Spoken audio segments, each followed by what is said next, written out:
So I have been using Realme X7 for a long time. काफ़ी लंबे समय से मैं Realme X7 यहाँ पे यूज़ कर रहा हूँ और Realme X7 के बारे में कुछ अपना यहाँ पर एक्सपीरियंस और जो भी मैंने यहाँ पे फैक्ट्स एंड फिगर्स मैंने चेकआउट किया उसके बारे में शेयर करना चाहूँगा।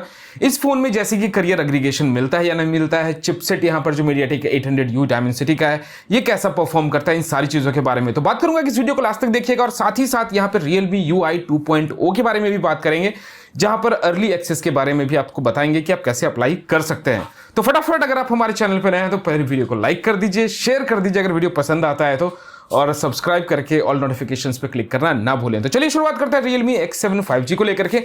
Realme X7 5G no doubt यहाँ पर काफ़ी कॉम्पैक्ट फ़ोन है और कॉम्पैक्ट फ़ोन मुझे काफ़ी ज़्यादा पसंद है। तो साथ ही मैं ये बोलना चाहूँगा कि अगर आपको काफ़ी कॉम्पैक्ट फ़ोन पसंद है जो कि आपके सिंगल हैंड से आप इस्तेमाल कर सकते हैं तो Realme X7 5G काफ़ी हद तक यहाँ पर आपको सही इन हैंड फील देगा। अब बात कर लेते हैं यहाँ पर सबसे पहले डिस्प्ले के बारे में। तो डिस्प्ले यहाँ पर आपको एमोलेड का डिस्प्ले मिलता है, जिसका यहाँ पर डिस्प्ले की क्वालिटी काफ़ी अच्छी है, नॉट दैट बैड बट काफ़ी बढ़िया है। प्राइसिंग के वाइज थोड़ा और बेटर हो सकता था, बट मैं यहाँ पे बोलूँगा कि डिस्प्ले ठीक है।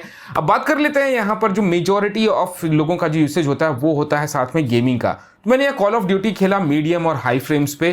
तो मीडियम हाई फ्रेम्स पे यहाँ पे मैक्सिमम ऑप्शन है, जबकि ये प्रोसेसर MediaTek 800U डायमेंसिटी काफ़ी ज़्यादा कैपेबल है और अच्छे ग्राफिक्स को देने में। तो उम्मीद करते हैं कि अपडेट के साथ यहाँ पर Realme X7 5G के अंदर यहाँ पे हमें MediaTek डायमेंसिटी 800U का पूर्ण इस्तेमाल किया जाए, क्योंकि मुझे कहीं ना कहीं ये लगा कि MediaTek डायमेंसिटी 800U का यहाँ चिपसेट का जो यूटिलाइजेशन होना चाहिए वो प्रॉपरली नहीं हो रहा है। मुझे लगा कि कहीं इसे स्प्लिट थ्रॉटल करके यहाँ पर रखा गया है, तो ऑप्टिमाइजेशन की ज़रूरत है।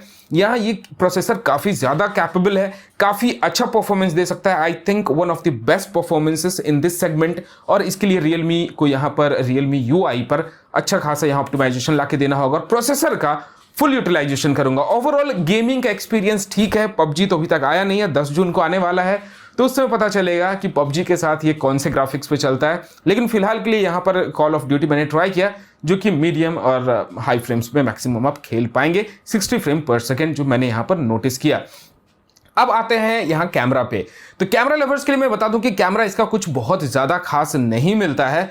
यहाँ जो कैमरा आपको दिखने वाला है, कैमरा यहाँ पे डिसेंट परफॉर्म करता है, क्लोज टू नेचुरल भी नहीं बोलूँगा, मतलब ठीक है, अच्छे खासे इमेजेस ले लेता है, ऑलमोस्ट नेचुरल बनाने की कोशिश करता है। जो पोस्ट प्रोसेसिंग है उसे थोड़ा और यहाँ पे बेटर होना होगा, लेकिन जो कैमरा है डिसेंट है but not that great. Regular day to day usage में आप बहुत अच्छे इमेजेस वगैरह क्लिक कर सकते हैं सफिशिएंट लाइट कंडीशंस में। लेकिन अगर आप इसी को कंपेयर करते हैं इसी के प्राइस सेगमेंट में और भी हैंडसेट्स अवेलेबल हैं, तो उस केस में यहाँ पर Realme X7 काफ़ी पीछे चला जाता है। जैसे कि Xiaomi का Mi 10i के जो इमेजेस हैं काफ़ी अच्छे हैं in comparison to Realme X7 5G। X7 5G का यहाँ पर जो इमेज की क्वालिटी है मुझे ठीक लगा, उतना भी बुरा नहीं है, काफ़ी बढ़िया है। अगर आप Mi 10i Xiaomi फैन नहीं है और Realme के फ़ोन से इस्तेमाल करना चाहते हैं तो आपको Realme X7 5G के अंदर काफ़ी बढ़िया यहाँ पर इमेज की क्वालिटी मिल जाएगी, अगर Xiaomi Mi 10i को हम छोड़ दें तो। लेकिन यहाँ पर इमेज और भी पोस्ट प्रोसेसिंग और भी बेहतर हो सकती थी। ओवरऑल यहाँ कैमरा ठीक है, डे टू डे यूसेज में जस्टिफाइड है, किसी भी तरह का प्रॉब्लम नहीं होगा। इमेजेस वगैरह भी अच्छे खासी ले लेता है, लो लाइट कंडीशंस में काफ़ी ज़्यादा स्ट्रगल करता है, but I believe that needs to be fixed on all Realme devices. Almost सारे Realme के डिवाइसेस में ये प्रॉब्लम हमें देखने को मिली है।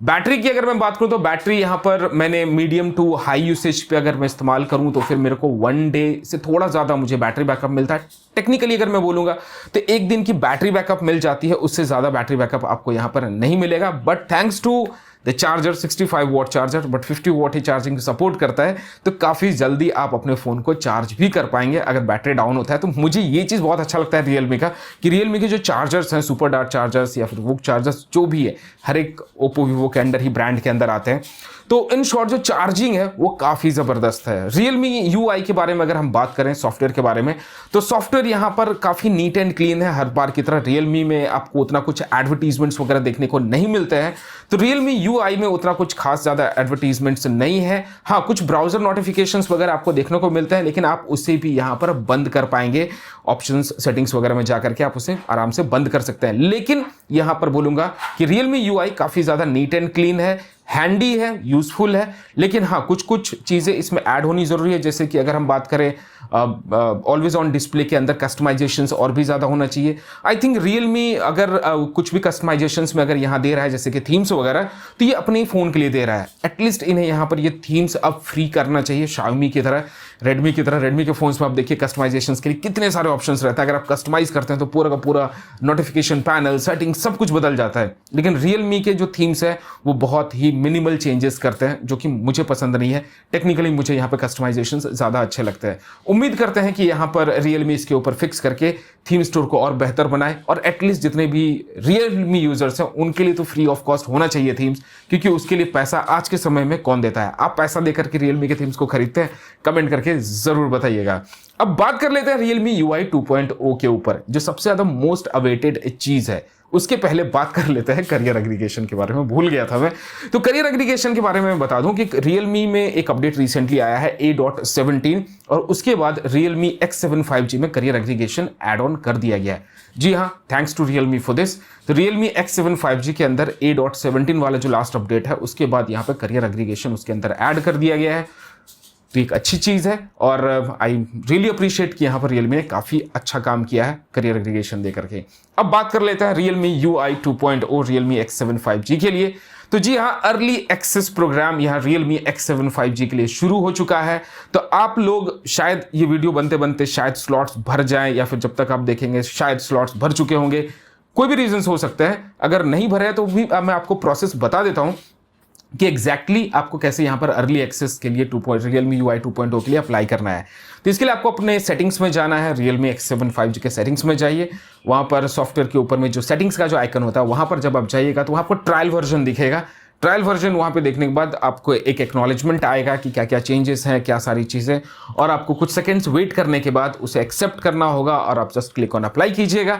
एक्नॉलेज करने के बाद यहाँ पर आप ट्रायल या फिर Realme UI 2.0 अर्ली एक्सेस के लिए आपका नोटिफिकेशन वहाँ जा चुका होगा, और उसके बाद जैसे सामने से आपको अप्रूवल आएगा, एक अपडेट आपके मोबाइल पे पुश कर दिया जाएगा। ये डिपेंड करता है कि अपडेट आपको कितनी जल्दी मिल सकता है। शायद कुछ घंटों में मिल जाए, शायद 1-2 दिन भी लग सकते हैं, डिपेंड करता है Realme के ऊपर। बट यहाँ पे Realme का UI 2.0 अर्ली एक्सेस का प्रोग्राम रिलीज हो चुका है। सेटिंग्स में जाकर के आप अप्लाई कर सकते हैं।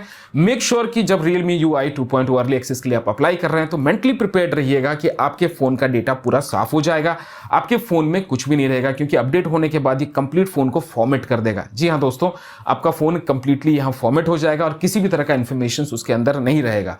तो ये श्योरिटी रख लीजिएगा कि जब भी आप यहाँ पर Realme X7 5G को अर्ली एक्सेस के लिए Realme UI 2.0 के लिए अप्लाई कर रहे हैं, तो आप अपने डेटा को बैकअप रख लीजिए प्रॉपरली, ताकि फिर वैसा नहीं कि भाई डेटा चला गया, डिलीट हो गया, ये हो गया।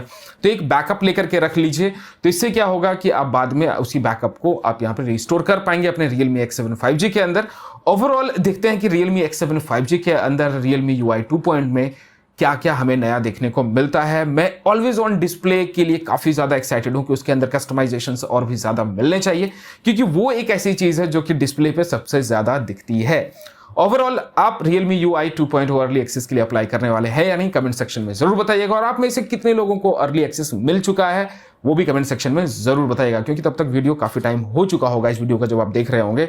वीडियो अगर पसंद आए फटाफट लाइक कर दीजिए, शेयर कर दीजिए, और चैनल पर बिना सब्सक्राइब किए मत जाइएगा, क्योंकि हम ऐसी मजेदार वीडियोस आपके लिए लाते रहते हैं। तो ऐसे प्यार देते रहिए और बोलते रहिए जय हिंद, वंदे मातरम।